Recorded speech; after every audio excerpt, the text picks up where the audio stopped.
If you're looking to make real money in sales, you have to get good at selling rich people. Why? Because you can charge them higher ticket things and make more commissions per sale. Last month alone, I took 11 sales calls, selling for somebody else, not selling sales training, and higher ticket item. I made over $40,000 in straight commissions. But it's not revenue, that is commissions. So this is something I'm actively doing. It is not theory. So in today's video, I'll be going over the exact mistakes most people make when they're selling to rich people, what is actually more important selling to rich people, and then lastly, what makes rich people buy. Let's dive into it. All right, so when we talk about like selling to rich people, why I'm so passionate about it is because like me as a salesperson, before I even got into sales training, I made over $60,000 selling a high ticket 30K package as like a trading algorithm. That's when it first clicked in my head. But the thing is, most salespeople do not know how to sell to rich people. So it's always like this big black box that I don't see anybody really talking about, because most of the sales gurus out there, they just focus on like more like B2C and just like more like selling to poor people tactics, basically. Which again, selling to poor people will get you good at sales, but it will not get you rich at sales.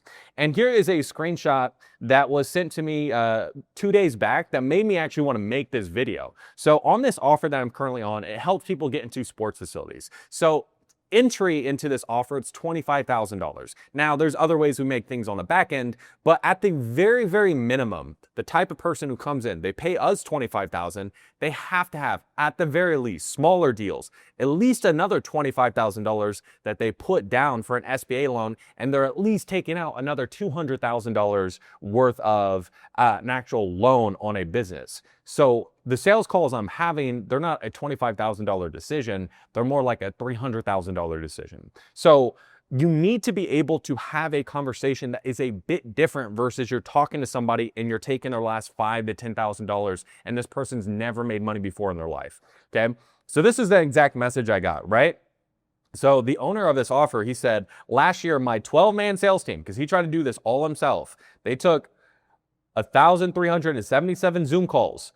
Yep. Closing, which generated less than $400,000 in revenue. I've taken less than 30 sales calls and I've already more than matched that, right? So just to show, once you dial this in, you can have less sales conversations and you make more. That's what we need to be focusing on. And just so you show, just to show, it's not just me, like I'm some special unicorn. This is a transferable skill. So you have Nathan here, who again, hopped on a call and was objection handling an investor who had like 75 properties, smacked them around, got the deal closed. We have Daniel here who smacked back a 20K deal and then is closing deals all around. Nathan is actually on pace right now to do 50,000 per month, only working about 5 hours or so per day. And Nathan's offer is interesting because I know for at least 3 different sales coaches that were like, oh, 60K per month closer and different shit like that, got fucking canned on his offer because they don't know how to sell to this type of demographic. We got Abel, smack him back 15K deals, and then we got Nathan over here, different Nathan, closing 35 and 60K deals, okay? So just to show this shit actually works, it is a transferable skill that you need to learn. But the biggest thing that we really need to address, like right off the bat, is the mistakes that most salespeople make. And I have this conversation so fucking often. It's just like really dispelling a lot of the mistakes that people are making. Okay, so first and foremost, when we're talking about like what are the mistakes that people are making on these actual sales calls, I would say the number one thing is like you pedestalize these people. So it's like you're pedestalizing whoever it is that you're talking to, because it's like oftentimes what happens, especially if you're like a younger sales rep and you're talking to somebody who makes more money than you, just through like something, like there's just something in our head like, oh, this person might know more than me, or for whatever reason, I can't be authoritative, I can't smack this person around, okay? And because of that, when you're talking to somebody who is making 100 to 300,000, we don't call them out on their bullshit. And I will say, with absolute certainty, the people who are the most full of shit, who needs to be called out the absolute most, okay, are the people who are making 100K to like 300K per year. Because that's just enough money for you to be making money and be like, oh yeah, like I'm making money. But that is nowhere fucking close to you having financial freedom. Like it's something I have to break to every single salesperson who is like, you know, they haven't hit those big numbers before. Like I remember when I hit my first 20,000 per month, and I was like, this doesn't really go that far. Now, I was living in Miami at the time, so like that kind of skews it a little bit, but 20,000 per month, 30,000 per month, it really doesn't go that far. Like for me, I never really started to feel like financially free until I'm making like 40, 50, 60,000 per month, like pretty consistently. And it's the same thing with these people. A lot of times you're going to be talking to somebody who's making like 150, 300K, and these people are living paycheck to paycheck. Basically, they're poor people with just a better lifestyle around them, right? They have the same type of mentality, and they have huge limiting beliefs, but because they can tell themselves, well, I'm doing better than most, they justify themselves even more. So you cannot fall into these people's frame, because I would say that would be the next biggest thing. So it's like we pedestalize them, but we also just fall into their frame. Now, the thing is with people who are more wealthy, now again, you can split them up into a couple different ways. You can talk about like the lower, like, hey, more sophisticated, 100 to 300. And then you could talk about people who are making maybe like 500 to a million. And then you got the people making million plus, right? Those are a little bit different, but I'll try to simplify as much as possible. Ultimately, every single person you're talking to, they are hopping on a sales call for a fucking reason. Nobody who's completely content with life, like, dude, everything is perfect, is hopping on sales calls. They have a problem. You are here to solve their problem. So do not fall into their frame that, hey, I just want to see what you guys have. So there's an interesting like quote that always comes to mind by Genghis Khan. So Genghis Khan, I forget what the exact quote is, like maybe my editor can find it and put it up here, but it's basically how he viewed himself was he was a plague from God. If you cross his path, he thought you fucked up somewhere in your life. You pissed God off to send him your way. It's the same thing with these fuckers on these sales calls. Like they're hopping on a sales call with problems. So, like they have done something in their life that led them to hop on a sales call with me, right? So it's like, we need to have a serious conversation. Now, you don't need to take it to the extreme of Genghis Khan, but just to kind of put it into perspective, these people have problems. Now, they have a little bit more money, so it's like they can try to justify and minimize their problem, but we cannot fall into it. So you need to push back on the minimizing. And here's like, for example, something you'll hear on these conversations when you're like really digging into the pain or you're asking like a consequence question or whatever it is. Well, it's like, it's not going to be the end of the world, or I'm not going to be homeless. It's like, dude, we're not even having the conversation about you being homeless. So what are we talking about? So a real easy thing you could do to push back on something like that is, well, yeah, I know you're not going to be homeless. We don't talk to people who are in that situation, but I'm trying to understand for your specific situation, re-ask the question. So get them out of the mindset of, well, it's not bad if I don't become homeless if this doesn't work out. It's like, no, dude, we don't talk to people who are on the verge of becoming homeless if they don't figure something out. Now, again, it does also depend on what you're selling, but just like high level, you want to push back if they're minimizing. Okay, next biggest thing is everything is super fucking obvious. Okay, you'll get these on these conversations where they try to make everything that it's super obvious. Well, doesn't everyone want to make more money? Or for me, like for like a facility buying a business is also another big niche. You'll talk to this demographic. Well, doesn't everyone want to buy a business? Doesn't everyone want freedom? Doesn't everyone want this? No, the fuck they don't. You'd be surprised. Most people don't try to go out and actually buy a business. Most people never actually try to build a facility. So it's not super obvious why you're actually here. So this is something to where if you get this, it's just, again, pushing back and not falling into their frame. So if they say something, well, doesn't everyone want to make money? Or they'll make it more obvious. And you're like, well, I mean, it might not be so obvious, right? Just immediately call it out. Or be like, hey, well, some people, they're totally fine just working, their corporate job until, really they retire. So for you, why is it important to buy a business and have more freedom? Like, what's going on? How, like, I don't know what, like, this isn't obvious. I don't understand, okay? You want to make sure you push back on it. And I would say the last big thing that's going to come up is you'll get these people who are like, how is this relevant, okay? Now, in your sales conversation, it needs to make sense. Why are you actually asking these questions? And when you're talking to somebody who's a little bit more poor, they're much more easily to fall into your frame. But when you're talking to people who are more wealthy, just in general, they tend to be less agreeable. Just because there's a correlation between being less agreeable, which just means like you don't go with the flow. Like you're fine with confrontation and making more money. It means you push for things, right? Like I'm a very non-agreeable person. I like conflict, okay? So if I don't see something as relevant, I'll just call it out. I'll say, hey, why do you need to know this?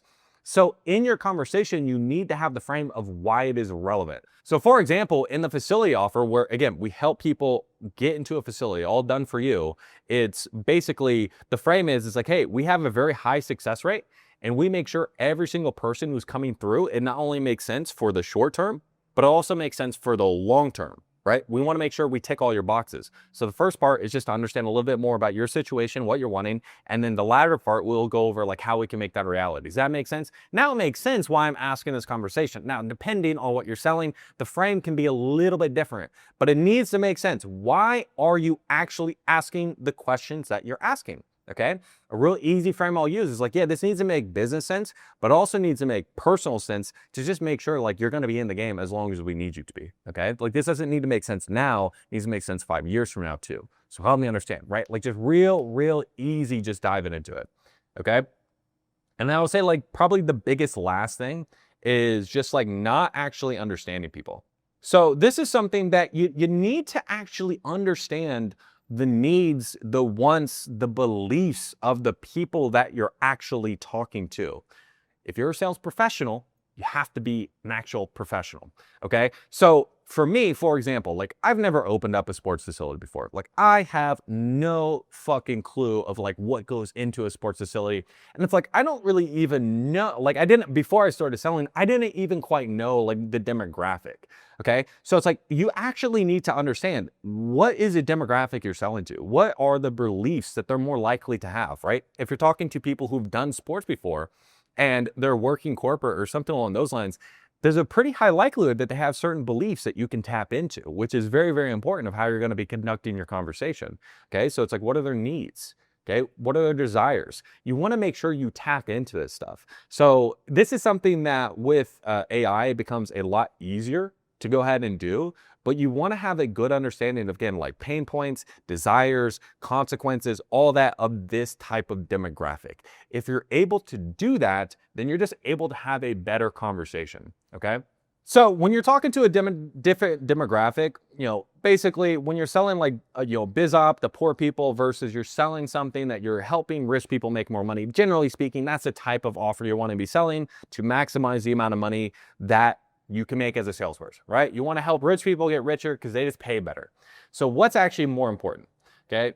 So I would say, and again, this is something that is important for every single offer that you're on, but what I've noticed is when you're talking to a more sophisticated audience, this is even more important, right? So I'm not saying this isn't important if you're selling like some biz op or some shit like that, but it becomes more important when you're selling to a richer demographic.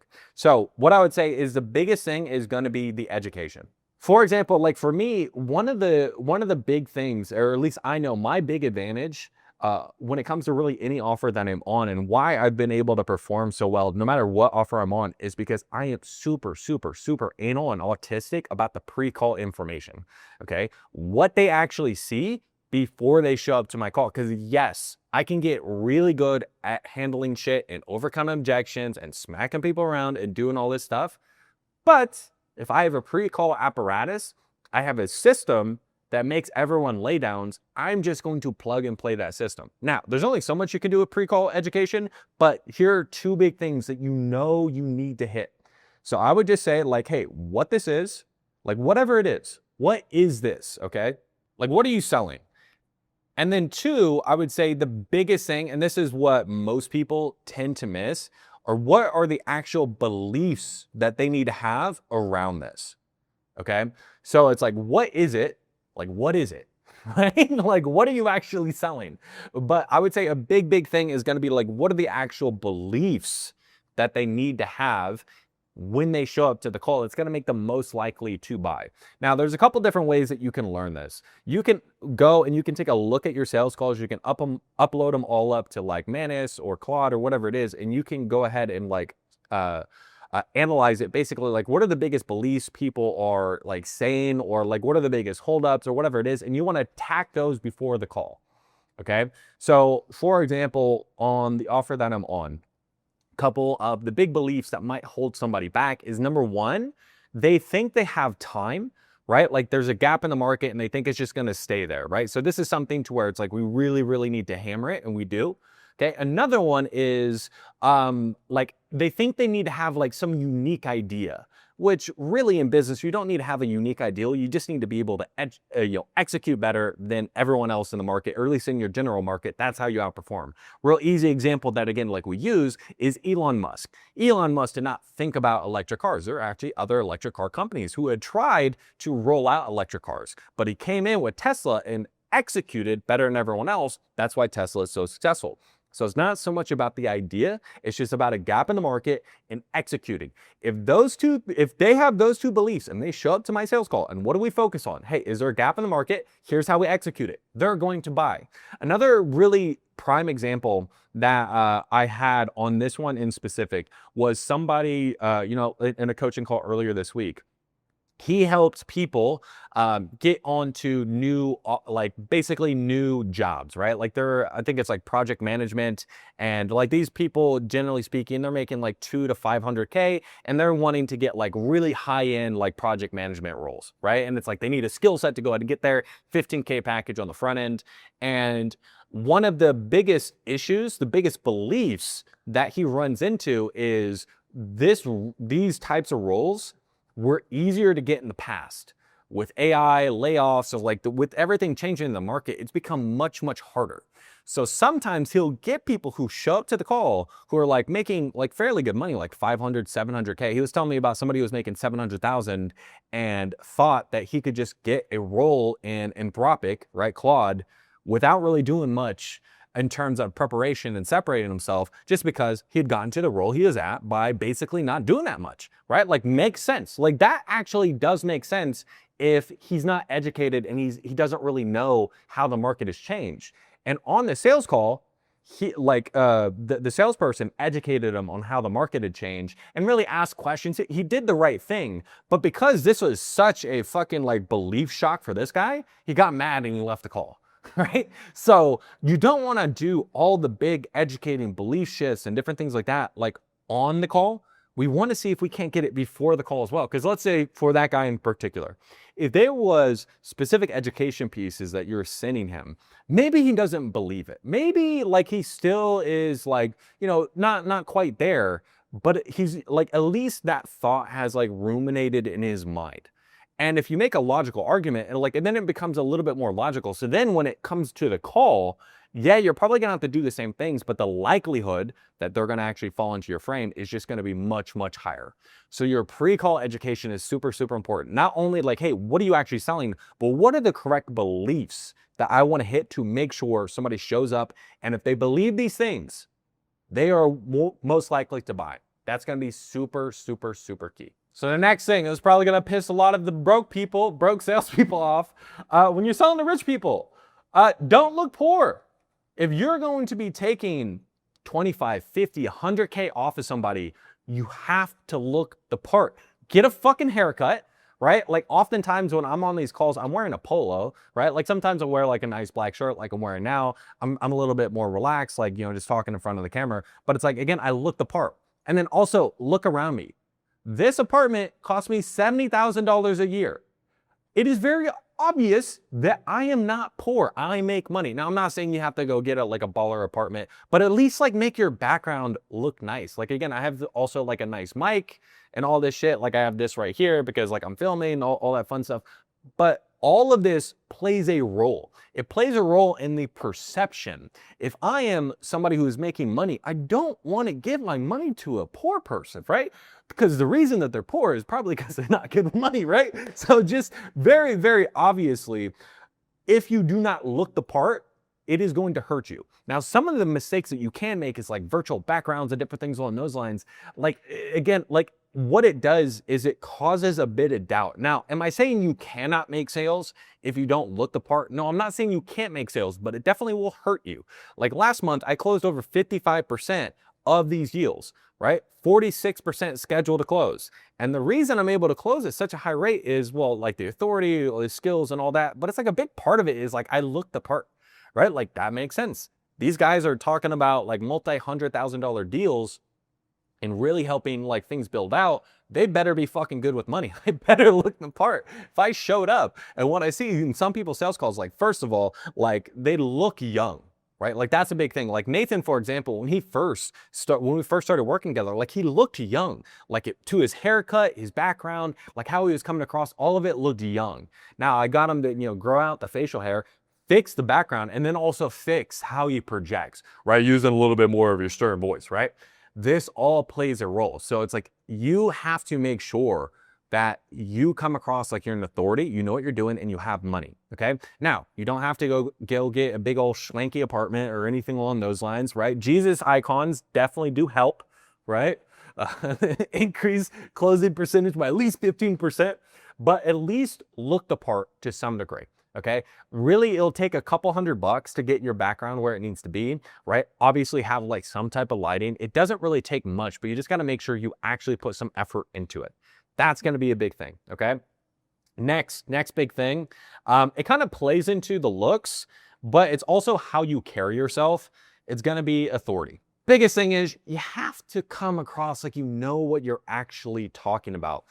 People who have money, they like, again, generally speaking, they have money because they have some level of intelligence, but they're willing to give their money to somebody else to give them time, whatever it is, right?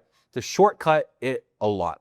They want to do that to somebody who actually comes across and they look the part, they know the part. So actually being an authority, how you carry yourself is super, super key. That's why not falling into their frame is the number one thing you really need to do to make sure you lead and you're an authority. Okay, leadership is a big role here too. Now, when we're talking about like leadership, I am not talking about like being demeaning, being argumentative, or anything along those lines. Like you want to be collaborative, but you're an authority on whatever it is that you are talking about. This preconceived notion of like, oh, you have to act confused or different things like that. It's like what I see sometimes is people like they'll use a confused tone for everything and they just sound like they're retarded, right? Like you don't want to sound like, again, you don't know what you're doing or you're confused about life. You might be confused on their situation and you want to know more, but you're an authority on what you do. And you need to hold yourself like you're an authority. I'm pretty sure I did a video like going over authority, in my YouTube as well. So it's like, maybe I can link that here to where I go a little bit more in depth, but being an authority, looking the part is also really, really big. I would say in terms of the one thing that is probably going to be the most important like difference on how you conduct the sales conversation versus like people who are like more wealthy versus people who are poor is going to be doubt. Okay. Doubt is super, super, super key. And what I mean by doubt is you need to get them to realize they are out of their depth of knowledge. And this also ties into the authority. If you're able to create doubt in what they're talking about or what they're seeing, then you really take up that space as the authority. So how do you create doubt? It's by asking the right questions and really taking them into deep waters that they're not really sure of. Like real easy example, and I do this shit like all the time. I think it's fucking hilarious, like after the call, right? Like they'll hop on and they'll be talking about like, oh, like the facility, yeah, we're thinking about this or this or this, and we're like getting these numbers. I'm like, oh, well, how'd you get those numbers? Did you like work with somebody who specifically specializes in sports facilities, or like how'd you get those numbers? And every single time, like the look on their face is they're like, oh, no, we just went with some, right? Like that is what you need to create. You need to create doubt of like, yeah, you might be smart, but you're not an expert in this arena. That's why you're here.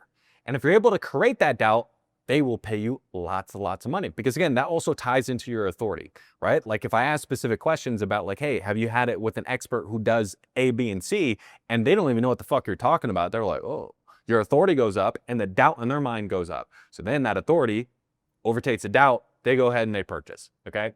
Really, really, really simple stuff. Now, last thing I want to go ahead and touch on is going to be what actually makes rich people buy. Okay, because half the time the problem is, selling to rich people versus selling to poor people is a lot of sales reps, they don't even understand what makes them buy. Okay, like why are they buying? Right? That's a very key thing that we need to understand. So it's like, why do they buy? So it's like, why do they buy? Okay, why do rich people buy things? Just understand, if you just have this key concept in your mind, every single person that is hopping on a sales call, again, the Genghis Khan, right? Like they fucked up, right? Every single person has a need that is not being met to the degree that they want it to be met. That is why they're on the call. The problem is with most people, they don't understand the needs of people who have a bit more money. Okay, so it's like, let's dive into what are the actual needs. Okay, so there's two frameworks in terms of understanding human needs that I'll tend to go off of just to conceptualize it. In terms of like the frameworks with human needs, I haven't found one that's like all encompassing. Generally speaking, especially when you're talking about psychology, it's definitely more of a soft science. So there's all these exceptions and all that fun stuff, but here's more like high level. Okay, so when you're talking about, these are the 6 human needs from Tony Robbins. We got certainty, variety, significance, connection, love, growth, and contribution. So most of the time when you're talking to poor people, for example, they're mostly gonna be in certainty and variety, most of the time. I wanna have certain that I can pay my bills or different things along those lines, and I want variety. I just want different shit, right? Like I just want something different. When you're talking to people who are a bit more wealthy, you're going to, sometimes you'll still get like the certainty and variety. Sometimes you'll still get those, but generally speaking, you're going to talk to a lot more people who are focused more on significance, like how they see themselves being important, doing things that they know they're capable of. Connection and love, right? Like, legacy is a real big one. I want to be able to pass something down, right? Like not only that, like I'm doing this for myself, but I'm doing this for my children. Growth, right? Like they have a very growth mindset and they want to continue to grow, and just their current vehicle doesn't allow them to grow, or the current vehicle isn't growing as fast as they want, okay? And then sometimes you'll get the contribution and giving back. Generally speaking, I try to move them off the contribution of like, the normal phrase I'll use is like, yeah. And it's like, we all want to make sure like this makes sense and like we give back and it's good for the community. But the thought I always have is like, there's a reason why they tell you to put the oxygen mask on yourself first before you help somebody else. Why do you think they tell you to do that, right? Because like, if you're not taken care of, you're going to have a hard time taking care of other people. Now, depending on where they're at, what you're selling, maybe contribution makes more sense. But in my head, it's not super high leverage. So I'm mostly focusing on like significance and growth. Those are generally the 2 biggest things. Now, you also will get like variety, like, hey, I want to do something I love. Like, let's just say they are in corporate and they want to buy a business. They're like, oh, I want to do something that I'm more passionate. I'm more passionate about like running businesses and shit like that. But generally speaking, and again, this is just after like listening to a ton of these calls, it's more like growth. It's like, yeah, I just want to get more. I want to grow more out of my inputs. I want to grow quicker. And then sometimes you'll also get the connection to love. Like, hey, I want more time to do A, B, and C. You also run into this quite a bit. So these are what you need to be focusing on. And again, they're not going to say these words exactly. These are just categories of words. They're not going to say, well, I feel like the reason I want to buy business is I want to be more significant. Like, they're not going to say that, but they're going to say it's like, oh, like I feel like for me, like I can do so much more. Right? Like they know they're falling short, or they're like, oh, like in my job, it's been stagnant or whatever it is. Like I haven't been able to grow. I haven't been able to make more money. Or they're like, oh, like I'm working a lot. I want to spend more time. Sometimes it's variety and connection, love. Okay. So this is something I'll keep in mind. And really all it is when you're asking the questions, you're just probing on these things. You're getting them to expand on these specific things. So oftentimes the difference between like selling to a poor person and rich person, you just got to know what you're looking for. Okay, another framework I'll take a look at as well is Maslow's hierarchy of needs. This one's a little bit easier to conceptualize because you got your basic needs, and then the higher you move up, okay, it becomes a little bit different. And you got your basic, psychological, and then self-fulfillment. Very rarely would you ever talk to somebody who is like self-actualization.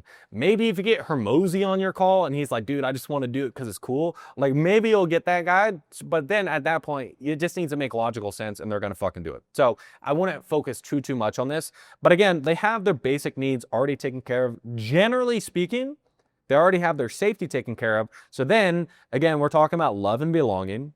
And again, like we we're talking about before, more self-esteem. So like them feeling more significant, them feeling like they're growing more. So it's the same type of understanding. Maybe this one's a little bit easier to actually conceptualize. But I always keep these questions or keep these frameworks in my mind of like, where am I like really directing the conversation? So you don't need to overthink this too much. You just need to know where to look. And if you have the idea in mind of they're here for a reason, they have needs. These people have needs, believe it or not, okay? 300,000 per year, bro. These people have needs. They're fucking broke. What's what you think? Like, okay, these people have needs.